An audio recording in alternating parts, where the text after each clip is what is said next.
E naquela madrugada, Deus veio. E quando Deus veio através de um anjo, Jacó agarrou aquele anjo, segurou aquele anjo, pensando ser o irmão, porque o irmão tinha prometido matá-lo. Não era o irmão, era um anjo. E quando clareou o dia, quando amanheceu o dia, Jacó, vendo que era um anjo, ele segurou o anjo e disse: agora eu não vou te soltar enquanto você não me abençoar. E aquela foi a angústia de Jacó. O anjo olhou para Jacó e disse: qual é o teu nome? E ele disse: eu sou Jacó.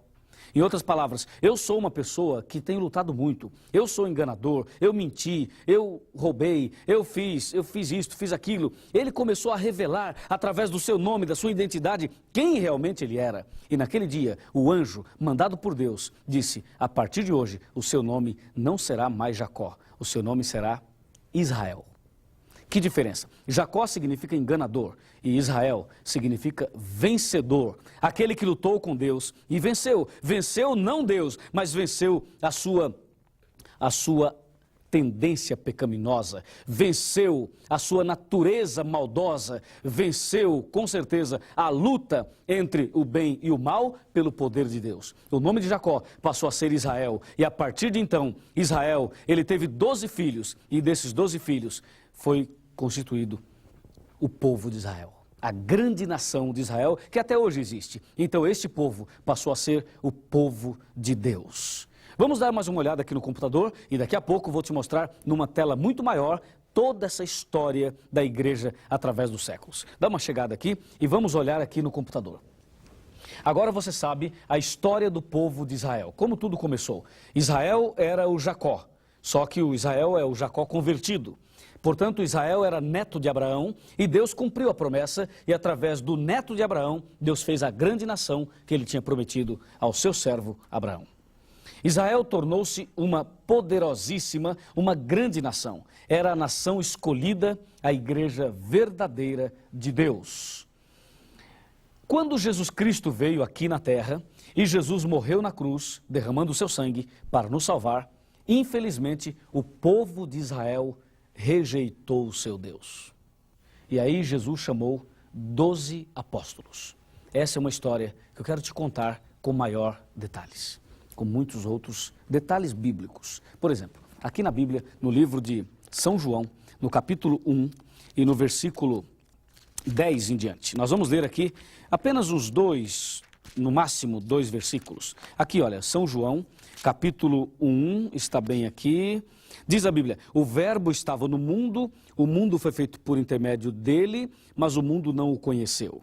Veio para o que era seu, e os seus não o receberam. O povo de Deus rejeitou o seu Deus. Mas isto não aconteceu apenas com o povo de Israel. Quantas vezes nós temos rejeitado o nosso Deus? Quantas vezes temos fugido de Deus? Quantas vezes você tem procurado fugir da mensagem da salvação? Muitas pessoas fazem isso. O povo de Israel rejeitou o seu Deus. E é possível que nos dias de hoje, muitas pessoas também têm rejeitado o seu Deus.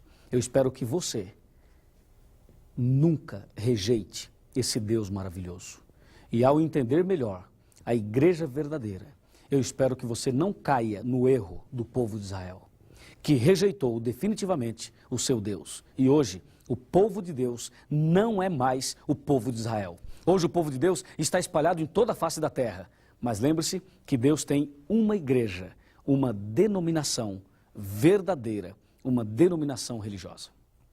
Entendeu? E você precisa agora descobrir que igreja é essa. Vamos continuar na viagem através dos séculos. Lembrando que cada indivíduo é uma igreja, mas que Deus tem uma denominação, uma igreja organizada aqui na terra. Vamos continuar no computador, olhando essas imagens e ao mesmo tempo analisando todos os detalhes. O povo de Israel rejeitou o seu Deus. Então Jesus chamou os 12 apóstolos e deu início ao cristianismo. E aí o cristianismo passa por 7 fases. A primeira fase chama-se Éfeso, a segunda chama-se Esmirna, a terceira Pérgamo, a quarta fase Tiatira, a quinta fase Sardes, a sexta fase Filadélfia e a sétima fase Laodiceia. Estas 7 fases representam 7 etapas do cristianismo. Cada uma destas fases tem para nós uma carta enviada por Jesus. Inclusive, este vai ser o nosso próximo estudo.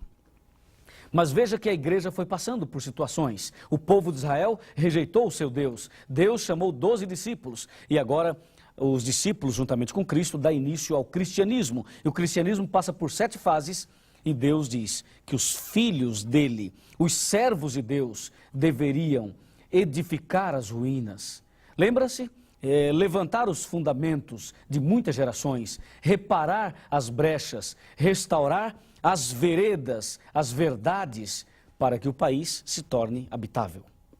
Aqui eu tenho uma mensagem muito importante para você. Uma mensagem, eu quero que você me acompanhe. Esta mensagem que eu tenho para você vai te levar a entender algumas coisas mais. Por exemplo, você sabe por que o nosso mundo ainda está em pé? Você sabe por que Deus ainda nos deixou vivo e nos deixa vivo até hoje? Porque aqui na terra existe um povo que é o povo de Deus. Existe aqui na terra gente sincera, gente fiel, gente como você, que ainda quer conhecer toda a verdade. É por isso, porque se aqui na terra não tivesse o povo de Deus, Deus já teria destruído esse planeta. E Deus não destruiu ainda esse planeta, porque tem pessoas que ainda têm no coração o desejo de fazer a vontade de Deus. É por isso que Deus não destruiu ainda. A Bíblia diz, em Isaías 58, versículo 12, que o povo de Deus deveria restaurar a verdade para que o país se torne habitável. Habitável. O Brasil ainda é habitável, porque aqui tem o povo de Deus. Aqui tem a igreja do nosso Deus. É por isso que ainda estamos vivos. Agora, num plano maior, numa tela maior, eu gostaria que você pudesse entender um pouco melhor este assunto tão importante. Porque Deus tem aqui na terra o seu povo. Deus tem aqui na terra a sua igreja, os seus filhos e a sua denominação.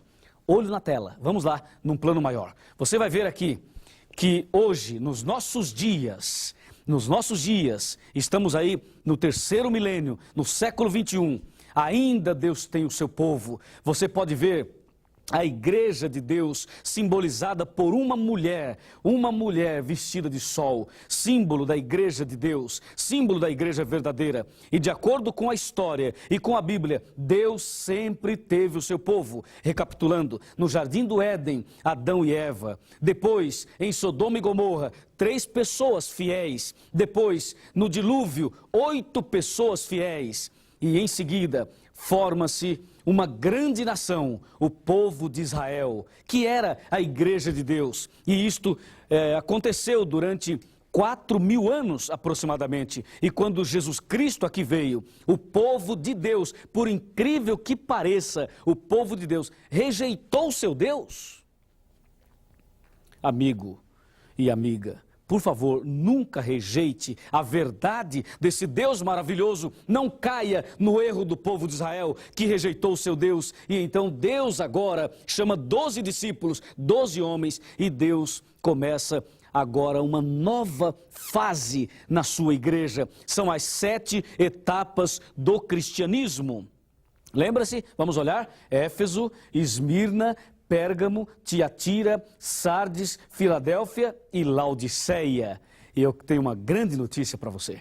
Nós estamos vivendo na última fase do cristianismo. Depois dessa última fase, Jesus vai voltar e nós vamos subir com Ele para o reino da eterna felicidade. Louvado seja Deus, porque estamos vivendo os últimos momentos da história desse mundo, a última fase da igreja, e logo, logo, Cristo virá e eu quero subir com Ele para a glória, para o reino da eterna felicidade. E você também deve se preparar para esse grande encontro, para esse grande dia. Louvado seja o nome de Jesus. Amém por isso. E eu convido você agora a entender a parte final desse estudo. Eu tenho um grande teste para te mostrar o caminho certo para você entrar no reino dos céus. Vamos lá, vamos aqui atentamente para que você não perca nada do que nós estamos mostrando, absolutamente nada. Vem aqui, vamos olhar aqui no computador. E você já sabe que existe uma igreja, uma denominação simbolizada por uma mulher vestida de sol. E de acordo com a Bíblia, existem 2 caminhos, o estreito e o largo, o certo e o errado.